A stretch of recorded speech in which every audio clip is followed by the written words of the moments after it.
지난 주간에 사무엘로부터 기름 부음 받은 다윗에 대해서 말씀을 전했습니다. 그래서 사무엘로부터 기름 부음을 받은 이후 다윗은 하나님의 부르심과 하나님의 선택하심 그리고 하나님의 계획으로 말미암아서 이제 하나님께로부터 전적으로 쓰임을 받게 됩니다. 하나님의 부르심에는 하나님의 선택에는 이유가 있습니다. 가장 근본적인 이유는 하나님이 쓰시고 싶어서 부르시는 거죠. 하나님이 사용하고 싶어서 부르시는 겁니다. 그래서 그 이후에 하나님께서 모든 것을 계획하시고 주도해 가시는데 오늘 그런 내용이 나와요. 하나님께서 다윗을 이스라엘의 사울 이후의 왕으로 세운 이유는 무엇이죠? 바로 하나님께서 사울을 버리셨기 때문에 초대 왕으로 세운 사울을 버리고 이제 이스라엘 왕으로 다윗을 하나님이 선택했습니다.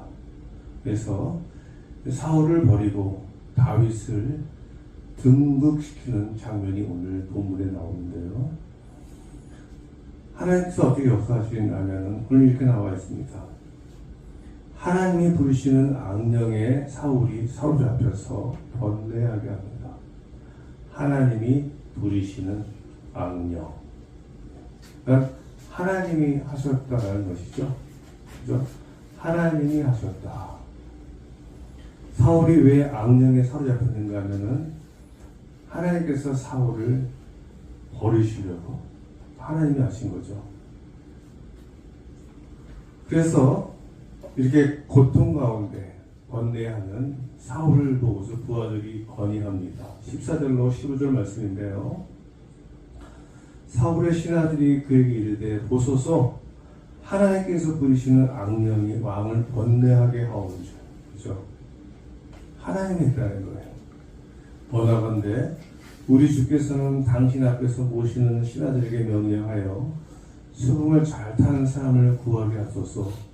하나님께서 부리시는 악령이 왕에게 이를 때 그가 손으로 타며 왕이 나으시리이다 하는지라. 신하들이 사울에게 건의합니다. 그래서 사울이 그리고 그런 사람이 있으면 자기에게 데리고 오라고 말을 합니다. 17절 말씀인데요. 사울이 신하에게 이제 나를 위하여 잘 타는 사람을 구하여 내게로 데려오라 하니. 근데 이때 사람들이 데리고 온 사람이 누구죠? 다윗입니다. 하나님이 다윗을 기름 부어 세우시고 또 하나님의 친히 기름 부어 세운 다윗을 사용하시기 위해서 이렇게 일을 꾸며 가시는 거예요. 만들어 가시는 거예요. 우연히 일어난 것이 아니고 하나님의 작전 계획이죠. 18절 말씀인데요. 소년 중 한 사람이 대답하여 이르되 내게 베들레헴 사람 이새의 아들을 본즉 수금을 탈 줄 알고 용기와 무용과 구변이 있는 준수한 자라 여호와께서 그와 함께 계시더이다 하더라. 오늘 다윗에 대해서 다윗이 어떤 사람인지에 대해서 설명하고 있습니다. 수금을 탈 줄 아는 사람. 그것도 그냥 타는 것이 아니라 모든 사람에게 알려줄 정도로 잘 탔던 것 같아요. 이건 용기와 무용과 구변이 있는 준수한 사람. 인간적으로 탁월한 사람이라는 것이죠. 근데 가장 중요한 것, 무엇보다도 중요한 것은 다윗이 하나님께서 함께 하신 그런 사람. 여호와께서 그와 함께 계시더이다. 다윗은 하나님이 함께 하는 사람이라고 이야기하고 있습니다. 그런 사람들이 이러한 다윗에 대해서 어떻게 알고 있었을 거예요. 아마 다윗은 그 왕으로 기름 부음 받은 것에 대해서는 뭐 쉬쉬해야 하니까 볼 수 있지만은 인간적인 다윗의 모습에 대해서는 많은 사람이 잘 알고 있었던 것 같아요. 그래서 다윗이 수금을 타는 실력, 용기도 있고 무용도 있고 구변도 있는 준수한 사람. 무엇보다도 다윗은 하나님이 함께하는 사람이구나. 그런데 오늘 이 장면은 아까 말씀드린 것처럼 아주 중요한 의미를 갖고 있어요. 그것은 무엇인가 하면 이제 하나님께서 다윗을 사용하시겠다고 하는 구체적인 증거들이죠. 하나님이 기름 부어 세우시고 선택하셔서 이제 다윗을 어떻게 사용할 것인지에 대해서 말씀하고 있는 거예요. 그래서 오늘 사울과 다윗에게 일어난 모든 일들은 하나님이 하신 겁니다. 우연히 저절로 자연적으로 이루어진 것이 아니라 하나님이 했어요. 사울이 악령이 든 것도 누가 했습니까? 하나님. 그리고 신하들이 사울에게 건의한 것도 하나님. 신하들이 한 게 아니에요. 하나님이 신하들로 하여금 건의하도록 이렇게 마음을 주신 거죠. 그리고 수금을 타는 사람 중에 선정된 사람이 누구였죠? 다윗. 그 당시에 수금 타는 사람이 다윗 한 사람이었겠습니까? 그죠? 다윗이 선정됐어요. 누구였습니까? 하나님이 하신 거예요. 그리고 하나님은 하나님이 선택한 다윗을 통해서 하나님의 일을 시작하고 계시는 겁니다. 하나님은요, 계획하시는 하나님이에요. 하나님은 전지전능하셔가지고 그냥 아무 생각 없이 아무 계획 없이 그냥 딱 하는 것이 아니고 완벽하고 치밀한 계획을 세우고 그 세우신 계획대로 이루어 가시는 분. 창세기의 창조도 마찬가지예요. 하나님께서 인간을 먼저 창조하지 않으셨잖아요. 그렇죠? 먼저 사람이 살 수 있는 모든 환경을 다 만들어 놓은 다음에 마지막으로 사람을 만들었습니다. 하나님은 계획하시고 계획을 이루어 가시는 거예요. 또 우리 구원의 계획도 마찬가지예요. 아담과 하와의 타락 이후에 하나님은 인류를 구원하시기 위해서 여러분 창세기에도 쭉 그런 내용이죠. 어떻게 하나님께서 그런 구원 사역, 구원의 계획을 이루어 가셨는지에 대해서 설명하고 있는 책이 성경책이잖아요. 그리고 저와 여러분의 선택도 마찬가지입니다. 창세 전에, 에베소서에 그죠? 창세 전에 미리 선택하시고 때가 돼서 우리를 불러서 이렇게 우리가 구원받은 하나님의 백성으로 살아가는 하나님이 부르셨고 하나님이 선택하셨고 하나님의 계획하셨고 하나님께서 일을 이루시는 것 마찬가지예요. 누가 여러분을 하나님의 자녀로 불렀어요? 하나님. 누가 여러분이 하나님을 믿게 했어요? 하나님. 누가 여러분을 오정교회에 오게 했어요? 하나님. 하나님의 계획과 섭리 안에 우리가 있는 겁니다. 이렇게 하나님이 부르시고 또 중요한 것은 무엇인가 하면은 하나님께서 함께하는 것. 부르신 자들에게 함께하시는 하나님. 그걸 얘기죠. 다윗이 인간적으로 탁월하고 출중했지만 무엇보다 중요한 것은 하나님과 함께하는 사람. 하나님이 함께하는 사람. 더불어 마찬가지예요. 저 여러분 누가 함께합니까? 하나님이 함께하는 사람. 그죠? 그래서 하나님이 함께하는 사람이에요. 저와 여러분 다 하나님이 함께하는 사람.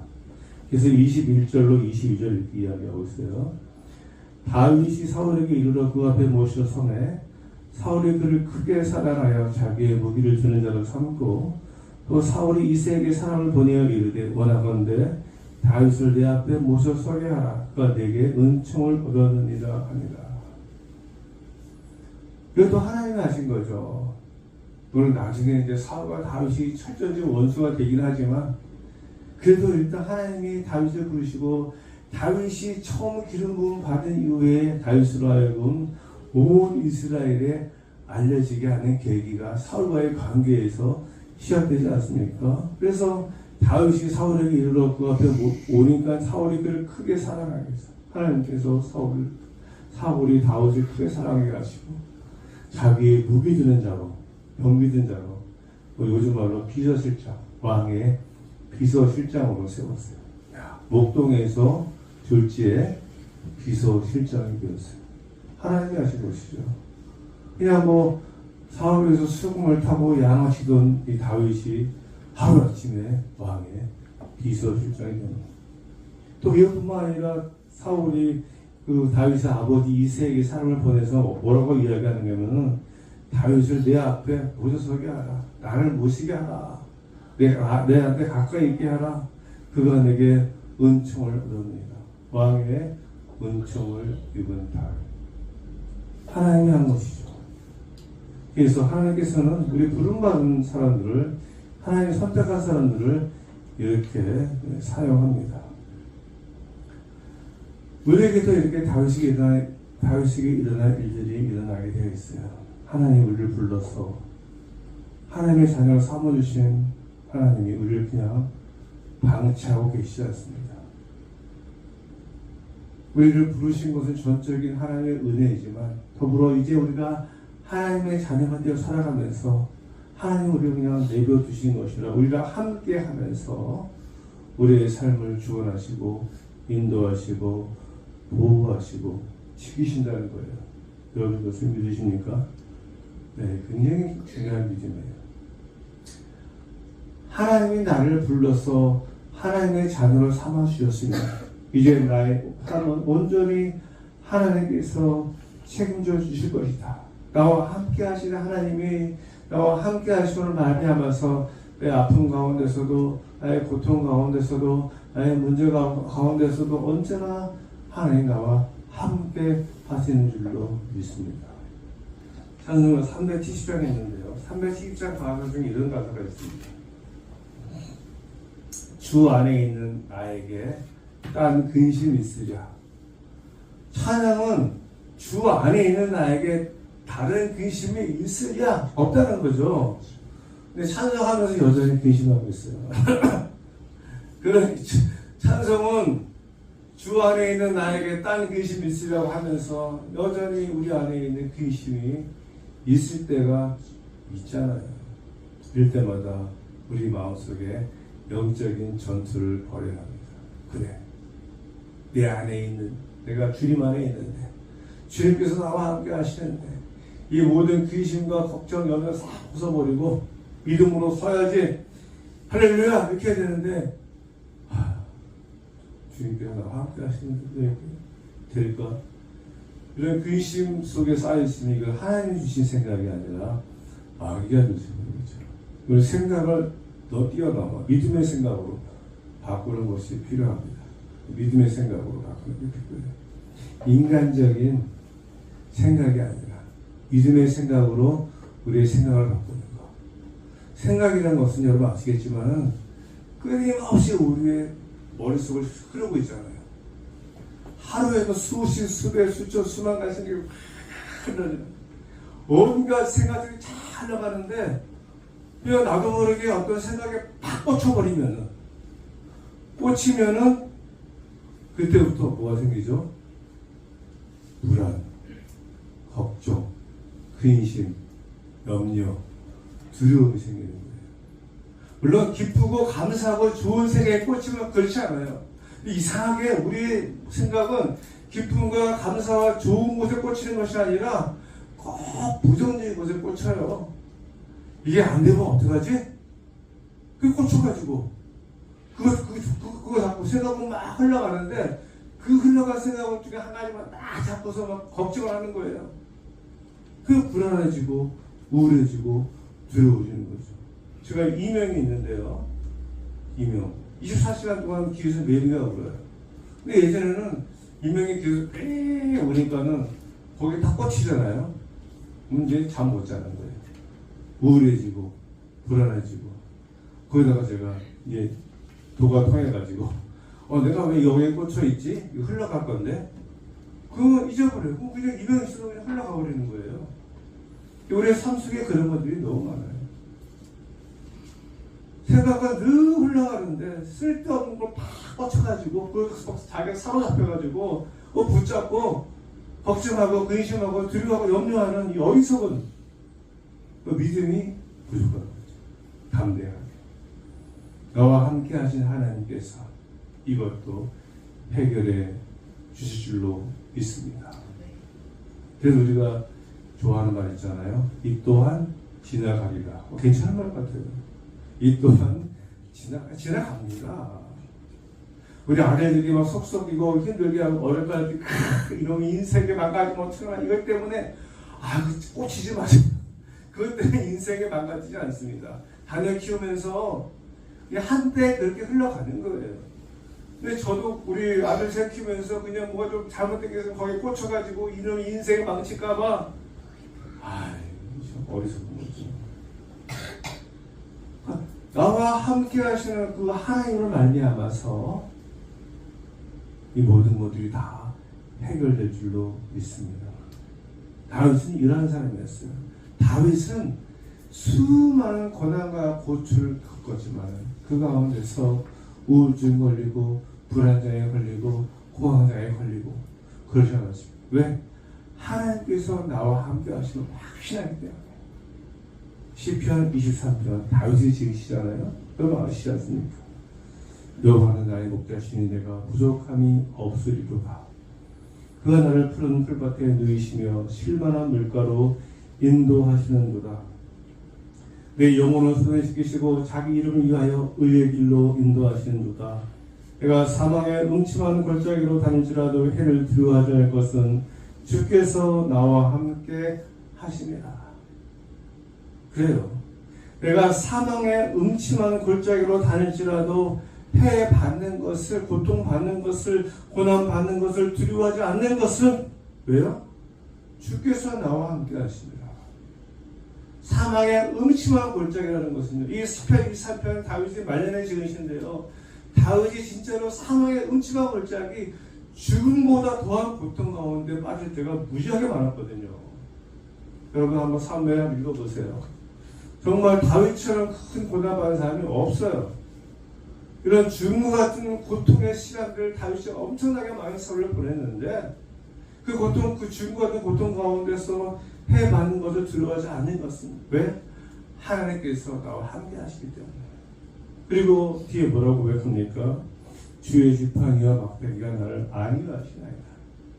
자기가 목동이니까 알잖아요. 목동이 뭐 지팡이보다 지팡이, 야 늑대를 쫓고 사자를 쫓고 지팡이와 막대기가, 하나님의 지팡이와 하나님의 막대기가 나를 보호하시고 지켜주시고 위로해 주실 것입니다. 이게 사실 미래적인 사건이 아니라 다윗이 자기가 직접 살아온 삶을 고백하고 간증하는 거예요. 우리 집사님도 아마 그런 고백이 있어요. 지금 내가 많은 어려움 가운데 고통 가운데 살아왔지만 나와 함께 하시는 하나님께서 다 이런 가운데서 지켜주시고 보호해 주셔서 제가 지금 오늘 이 자리에 있습니다. 할렐루야. 그죠? 저도 마찬가지예요. 지금까지 살아오면서 힘든 일이 있었고 어려움이 왜 없었겠어요. 하지만 나와 함께 하신 그 하나님으로 말미암아서 제가 오늘 이 자리에 있음을 믿음으로 고백합니다. 오늘 집사 여전히 그런 하나님께서 지금 나와 함께 하십니다.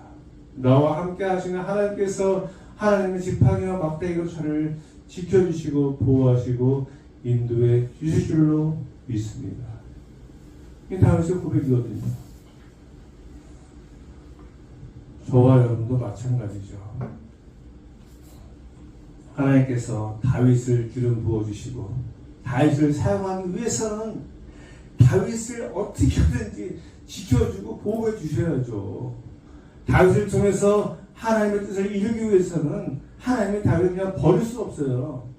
우리가 우리 사랑하는 자녀를 버릴 수 없잖아요. 그죠? 내가 낳아서 기른 자녀, 차라리 내가 죽어도 자녀의 아픔과 고통을 우리가 눈뜨고 볼 수 없잖아요. 이게 부모의 마음이고 하나님의 마음. 어떻게 해서든지 내가 우리 자녀들을 책임지고, 그죠? 지켜주고자 하는 그 부모의 마음. 근데 이런 부모의 마음과 하나님의 마음이 비교할 수 있겠습니까? 우리를 선택해 주시고 불러주시고 기름 부어서 하나님의 자녀로 삼아주셨는데 하나님이 저와 여러분을 통해서 하실 일이 있어요.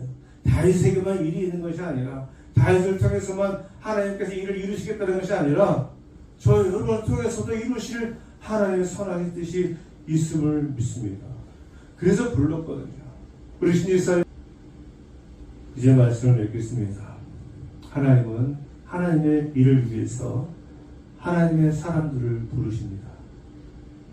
저와 여러분 이렇게 해서 부름을 받은 사람들, 또 이러한 사람들에게 하나님께서 함께 하시죠. 하나님이 여러분을 사랑하시기 위해서 하나님의 놀라운 능력을 여러분들에게 주시는 거예요. 하나님이 다윗을 통해서 악령을 쫓아내었듯이 여러분들을 통해서 훌륭한 일을, 거대한 일을, 대단한 일을 하실 줄로 믿습니다. 하나님의 사람들이 담대하게 살아갈 수 있는 비결은 바로 하나님께서 우리와 함께 하신다는 믿음 때문이죠.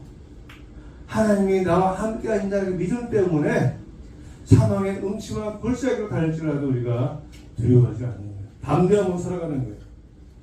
저와 여러분은 하나님이 함께하는 사람입니다.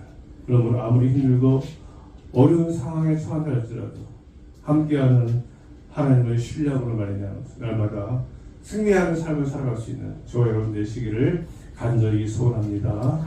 기도하겠습니다.